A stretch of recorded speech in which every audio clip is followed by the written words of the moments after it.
Los libros de historia suelen presentar el Renacimiento como un puro renacimiento del arte, la filosofía y el espíritu humano. Te muestran el David de Miguel Ángel, las pinceladas de Da Vinci y una repentina e inexplicable explosión del genio humano. Pero esa narrativa es una ficción cortés.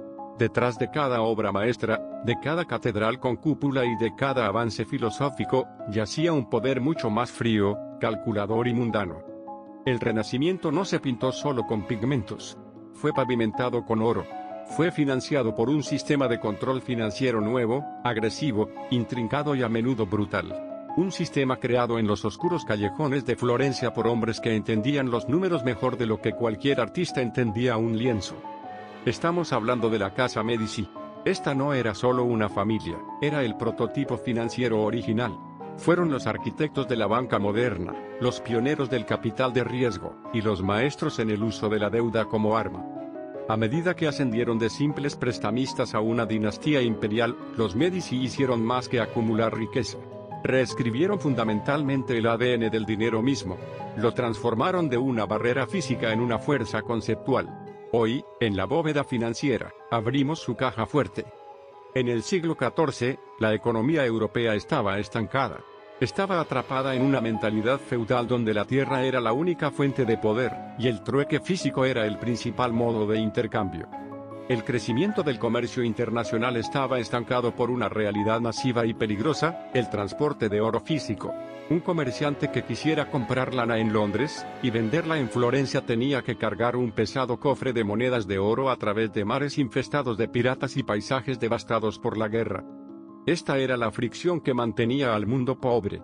Y este fue el cuello de botella que un hombre, Giovanni di Bixi de Medici, vio como una oportunidad para una disrupción financiera total. No intentó hacer que el transporte fuera más seguro, intentó hacer que fuera innecesario. Cuando Giovanni estableció el Banco Medici, su innovación más crítica no fue una bóveda, fue una herramienta conceptual, la letra de cambio. Era, en esencia, la primera forma rudimentaria de dinero digital. Así es como funcionaba: un comerciante depositaba su oro en una sucursal de los Medici en Florencia y recibía un documento en papel codificado. Podía viajar por toda Europa sin llevar nada más que ese papel. Al llegar a Londres, podía presentar ese documento en la sucursal local de los Medici, y recibir el valor equivalente en la moneda local inglesa. El oro en sí nunca tuvo que moverse. Solo se movía la información de la propiedad. Los Medici habían creado la primera red de confianza financiera del mundo. Su sello, su reputación, se volvió más valioso y confiable que el oro físico de cualquier rey o emperador. Habían digitalizado el mundo, pero se enfrentaban a un problema colosal. La Iglesia Católica, que dominaba todos los aspectos de la vida medieval, tenía una prohibición estricta sobre la usura, el cobro de intereses en un préstamo. Hacer dinero con el dinero se consideraba un pecado mortal, que garantizaba el envío del alma a la condenación eterna. Para un banco, esto era una sentencia de muerte. Era el equivalente a ser una empresa tecnológica a la que se le prohibiera obtener beneficios. Pero los Medici no lucharon contra la Iglesia, se convirtieron en sus socios más indispensables. Utilizaron la ingeniería financiera para camuflar el pecado. En lugar de cobrar un interés explícito, ocultaban el coste dentro de los tipos de cambio de divisas. Argumentaban que la tarifa no era por el préstamo en sí, sino por el riesgo y el servicio de convertir la moneda. Esto fue brillante. Los Medici básicamente habían hackeado el código moral medieval utilizando las matemáticas. Transformaron el pecado de prestar dinero en el servicio de la banca. Para gestionar esta nueva y compleja red de crédito y deuda, necesitaban un nuevo tipo de control. Perfeccionaron una técnica llamada contabilidad por partida doble. Esto no era solo una nueva forma de cuadrar un libro mayor, era una nueva forma de ver el mundo. Al registrar cada transacción como un débito y un crédito, crearon un sistema sin margen de error. Les permitió, por primera vez en la historia, ver su posición capitalista precisa en tiempo real. Sabían exactamente cuánta riqueza tenían y, lo que es más importante, exactamente dónde estaba. Esta visibilidad les otorgó una red de inteligencia que era más rápida que los espías de cualquier rey. Sabían qué comerciante estaba a punto de quebrar, qué noble estaba desesperado por un préstamo, y qué guerra estaba a punto de arruinar a una nación, todo antes de que los propios protagonistas se dieran cuenta. La información se convirtió en su activo más letal. La riqueza era solo el marcador. Estaban jugando a un juego completamente diferente. Cuando Giovanni di Bicci falleció, dejó esta máquina financiera a su hijo, Cosme de Medici. Si Giovanni fue el arquitecto, Cosme fue el ingeniero que utilizó esa máquina para conquistar una ciudad y, finalmente, un continente. Cosme entendía que la riqueza, cuando se deja pasiva, es solo un objetivo. La riqueza debe convertirse en influencia. Él no quería dirigir el banco, quería dirigir la República de Florencia. Pero Florencia era una república orgullosa de su libertad. Un dictador abierto nunca sobreviviría. Así que Cosme se convirtió en un maestro de la corrupción blanda. Utilizó el Banco Medici para prestar dinero no solo a comerciantes, sino a los mismos miembros del consejo que dirigían el gobierno. No necesitaba comprar votos, solo necesitaba que todos estuvieran en deuda con él. Florencia se convirtió en un estado títere. Los funcionarios electos en la señoría eran aparentemente independientes, pero su sustento, sus negocios y su posición social estaban asegurados por los préstamos de los Medici. Cosme era el titiritero invisible. Las otras familias de la élite de la ciudad, particularmente los Albizzi, observaron este ascenso con un terror creciente. Veían a un simple banquero volverse más poderoso que la nobleza hereditaria. Sabían que si no actuaban pronto, los Medici serían intocables. En 1433, la familia Albizzi atacó. Orquestaron el arresto de Cosme de Medici bajo cargos de traición. Se suponía que sería el día de su ejecución, la solución final para la amenaza de los Medici. Pero Cosme demostró al mundo que las habilidades de un banquero son más adaptables que las de un soldado. Encarcelado en una torre, utilizó su único activo restante, el dinero. Repartió sobornos de forma tan generosa entre sus guardias y los miembros del consejo que conmutaron su sentencia de muerte por el exilio. Se fue a Venecia y se llevó su capital con él. La economía de Florencia no solo flaqueó, colapsó. El comercio se congeló. La construcción se detuvo. La misma ciudad que lo había exiliado se dio cuenta de que dependía total y absolutamente de la liquidez del Banco Medici. En 1434, apenas un año después, Florencia le suplicó que regresara. Cosme entró de nuevo en la ciudad, no como un criminal, sino como un salvador. Desde ese día, su poder fue total. Nunca ocupó un cargo formal, pero su palabra era ley absoluta. Pero Cosme se enfrentaba a un problema espiritual más profundo. Ahora era el hombre más rico del mundo y su riqueza derivaba de la banca, de ese pecado mortal de la usura. Al acercarse al final de su vida, su conciencia se volvió pesada. Su solución fue otra forma de camuflaje financiero, el mecenazgo artístico como un acto de salvación. Invirtió su vasta riqueza en financiar la reconstrucción de iglesias, monasterios y arte religioso. Cada obra maestra que financió, desde las esculturas de bronce de Donatello hasta la legendaria cúpula de Brunelleschi, no fue solo un regalo estético para Florencia. Fue un soborno preventivo a Dios. Un intento desesperado de comprar su salida del infierno con el mismo dinero que había ganado para ser enviado allí. Esta estrategia redefinió la relación entre riqueza y poder. No bastaba con ser rico, había que usar la riqueza para crear una narrativa de benevolencia y aprobación divina. El dinero se convirtió en cultura, y la cultura se convirtió en una armadura impenetrable de legitimidad. Cuando Cosme falleció, el liderazgo de la dinastía recayó finalmente en su nieto, Lorenzo de Medici, conocido como Lorenzo el Magnífico. Él era el arquetipo del príncipe renacentista, poeta, político y visionario. Pero no era banquero. Lorenzo heredó la máquina política, pero también heredó un sistema bancario que se estaba pudriendo lentamente. Los márgenes de beneficio se estaban reduciendo. Los costes políticos se estaban disparando. Y nuevos y peligrosos enemigos se estaban formando fuera de Florencia. La familia Pazzi, un antiguo rival en Florencia, observaba a los Medici con intensos celos. Veían una dinastía construida sobre el préstamo de dinero y querían su parte. Y encontraron un aliado crítico, el Papa Sixto IV. El Papa, cansado de estar en deuda y ser manipulado por una familia de banqueros, dio su total aprobación al complot más impactante y sagrado del Renacimiento, la conspiración de los Pazzi. El plan era simple y horrible: asesinar a los hermanos Medici, Lorenzo y Giuliano, en el único lugar donde se sentían seguros. Eligieron una misa dominical, el 26 de abril de 1478, en la Catedral de Florencia. Durante la parte más sagrada de la misa, la elevación de la hostia, Los asesinos atacaron. Fue un acto blasfemo, un asesinato en la casa de Dios. Juliano fue apuñalado 19 veces y murió instantáneamente, su sangre manchando el suelo de la catedral. Lorenzo, aunque herido, logró desenvainar su espada, luchar contra sus atacantes y huir a la seguridad de la sacristía de la iglesia. El complot había fallado. Las consecuencias fueron rápidas y brutales. El pueblo de Florencia, que adoraba a los Medici y resentía la interferencia del Papa, se volvió contra los conspiradores.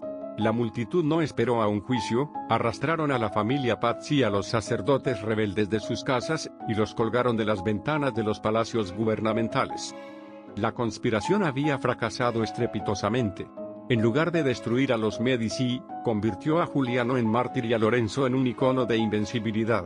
Su poder político era absoluto, pero su base financiera estaba agrietada.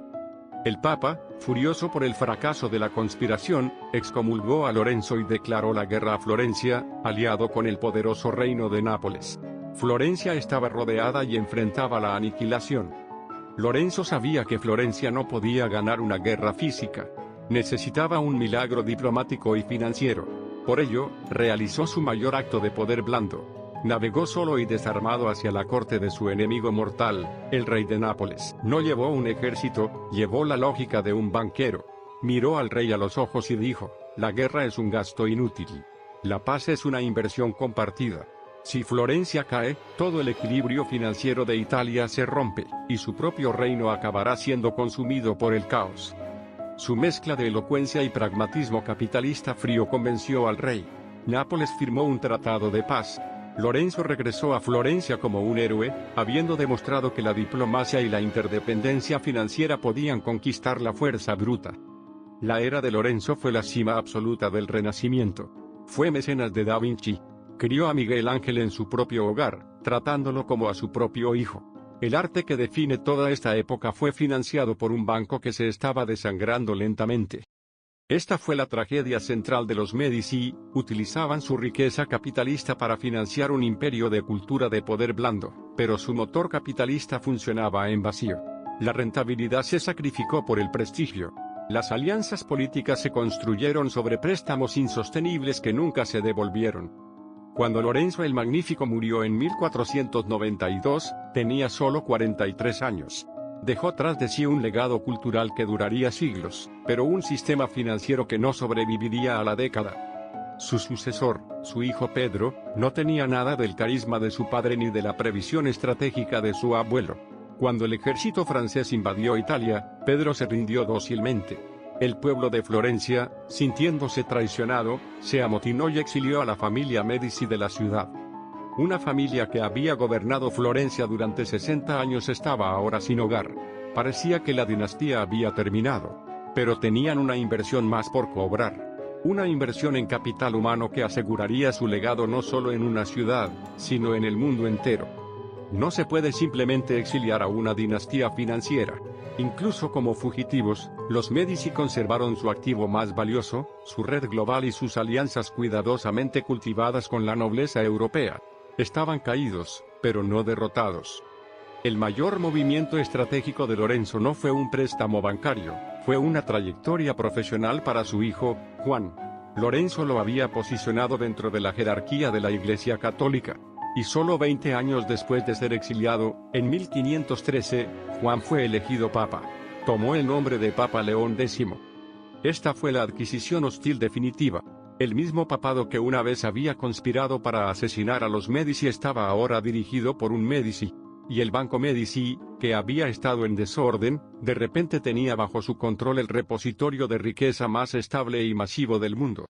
El Papa León X utilizó el tesoro papal como su cuenta bancaria personal. Financió un nuevo y fastuoso estilo de vida, transformando Roma en un patio de recreo para artistas como Rafael.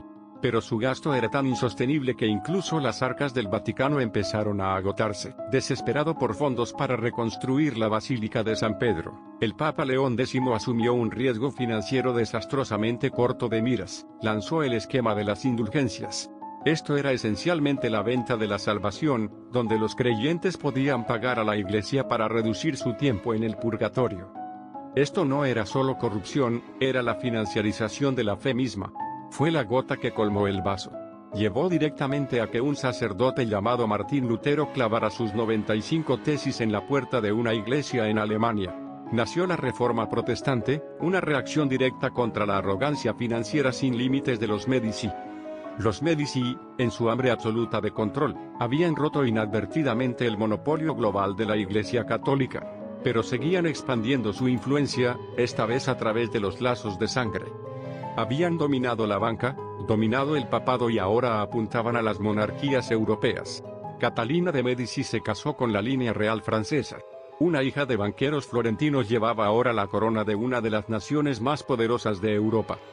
Catalina era más que una reina, era una maestra del maquiavelismo político. Llevó a la corte francesa la teoría política italiana, el envenenamiento como herramienta de Estado y una sofisticada gestión financiera. Se aseguró de que el ADN de los Medici quedara incrustado en la sangre real de Francia durante generaciones. Más tarde, otra hija de los Medici, María de Medici, también se convirtió en reina de Francia. El capital financiero y biológico de esta única familia se había infiltrado con éxito en la estructura misma de la aristocracia europea. El crédito había conquistado a la nobleza. De vuelta en Florencia, la familia finalmente regresó del exilio y, a través de la brutalidad pura y matrimonios estratégicos, fueron reconocidos formalmente como duques hereditarios. Ya no tenían que actuar como titiriteros invisibles. Ahora eran gobernantes legítimos. Pero la autoridad no ganada tiene un efecto tóxico. Los últimos duques Medici fueron una sombra de sus predecesores. Carecían del genio bancario de Cosme o de la curiosidad intelectual de Lorenzo. Eran simples aristócratas, más interesados en los protocolos de la corte y la casa que en las finanzas o la innovación. El espíritu dinámico, arriesgado y capitalista que había construido la dinastía estaba muerto. El propio Banco Medici era un recuerdo lejano, víctima de su propio éxito al ser sacrificado por beneficios políticos. El primer imperio bancario del mundo había sido asesinado por las mismas personas que lo heredaron. En 1737, el último heredero varón de los Medici, Juan Gastón, murió sin dejar descendencia. Su muerte marcó el fin de una trayectoria dinástica de 300 años. Pero antes de abandonar el escenario, realizaron un último acto que aseguró su memoria para siempre. Declaró que ninguna de estas obras maestras podría ser retirada jamás de la ciudad. Debían preservarse no como reliquias familiares, sino como el patrimonio compartido del mundo. Su visión convirtió a Florencia en la ciudad museo que millones de personas visitan hoy. Los Medici perdieron su banco, perdieron su poder político y perdieron su linaje. Pero compraron la inmortalidad. Su nombre es para siempre sinónimo del propio Renacimiento. Pero su legado más real no está colgado en una galería. Está en tu cartera, en tu teléfono y en la arquitectura financiera global que utilizas cada día. No solo financiaron el arte que define a la humanidad, inventaron las herramientas financieras que definen el mundo moderno. Cuando utilizas una tarjeta de crédito, estás usando la descendiente de una letra de cambio de los Medici. El paso conceptual del oro físico a la confianza conceptual comenzó en sus casas de contabilidad. Cuando una corporación multinacional cuadra sus libros, está utilizando la contabilidad por partida doble perfeccionada por los contables de los Medici. Sigue siendo el ADN de la transparencia económica. La idea misma de una sociedad de cartera, holding, una estructura compleja diseñada para minimizar el riesgo en múltiples empresas distintas, fue un invento de los Medici. Fueron el primer conglomerado corporativo del mundo. ¿Y la danza peligrosa y complicada entre la riqueza privada y el poder político? Los Medici fueron los pioneros de ese juego, dominando las artes invisibles del cabildeo, el mecenazgo y la corrupción que todavía dominan cada democracia moderna. La Casa Medici es una historia de deificación a través de las finanzas. Utilizaron el dinero para financiar el arte para construir poder y el poder para controlar el mundo. Fueron, en el sentido más estricto, los padres del capitalismo moderno. Nosotros, en la bóveda financiera, seguiremos excavando en estas bóvedas polvorientas. Porque si no entiendes de dónde viene el dinero, nunca podrás entender hacia dónde va. El dinero nunca es solo dinero. Es la huella de la ambición, el genio y la decadencia humana. Gracias por vernos. Si esta inmersión profunda en el sangriento nacimiento de las finanzas modernas te ha fascinado, asegúrate de darle a me gusta al video, y suscríbete para nuestra próxima investigación sobre la evolución del dinero, cómo un trozo de papel sustituyó a una pieza de oro. Recuerda, el archivista siempre guarda la verdad.